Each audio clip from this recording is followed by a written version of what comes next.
سلام دوستان. خوش اومدید به کانال ما. امروز میخوایم درباره مدیتیشن مایندفولنس صحبت کنیم. اما قبل از اینکه به جزئیات بپردازیم، یه سوال دارم. آیا تا حالا حس کردید که ذهنتون توی افکار مختلف گم شده؟ احساس استرس و نگرانی دارید و نمیدونید چطور به آرامش برسید؟ پس حتما تا آخر این ویدیو با من بمون. چون شما رو با تکنیک فوق‌العاده‌ای آشنا می‌کنم که میتونه به شما کمک کنه ذهنتون رو آروم کنید و در لحظه زندگی کنید. تصور کنید که میتونید هر روز فقط چند دقیقه وقت بذارید و تمام استرس ها و نگرانی ها رو از ذهنتون دور کنید. چطور به نظرتون میرسه؟ اینجاست که مدیتیشن مایندفولنس وارد میشه.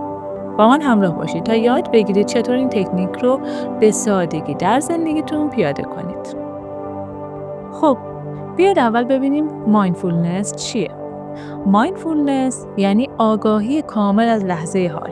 به عبارت دیگه، شما با تمام حواس پنجگانتون به هر چیزی که در حال حاضر در حال انجامه توجه میکنید. این یعنی از افکار و احساساتتون فرار نکنید، بلکه اونها رو بشناسید و تجربه کنید. حالا بیایید چند تا از فوایدش رو با هم بررسی کنیم. کاهش استرس. وقتی شما در لحظه حاضر زندگی میکنید، استرس و اضطراب کمتری رو تجربه میکنید. بهبود تمرکز. مایندفولنس به شما کمک میکنه که تمرکز بهتری داشته باشید. بهبود روابط. وقتی که شما در لحظه به دیگران گوش میدید، روابط بهتری خواهید داشت. حالا میخوایم چند تکنیک ساده مایندفولنس رو یاد بگیریم. 1. تنفس عمیق. چند دقیقه فقط به تنفستون توجه کنید. به آرومی نفس بکشید. دم و بازدم آروم. 2. محل زندگی. هر چیزی که بهش توجه میکنی، مثلا صدای پرنده ها یا حس زمین زیر پاتو بشناس. حالا که با این تکنیک آشنا شدی، میخوام ازت دعوت کنم که همین امروز 1 دقیقه از وقت تو به مایندفولنس اختصاص بده.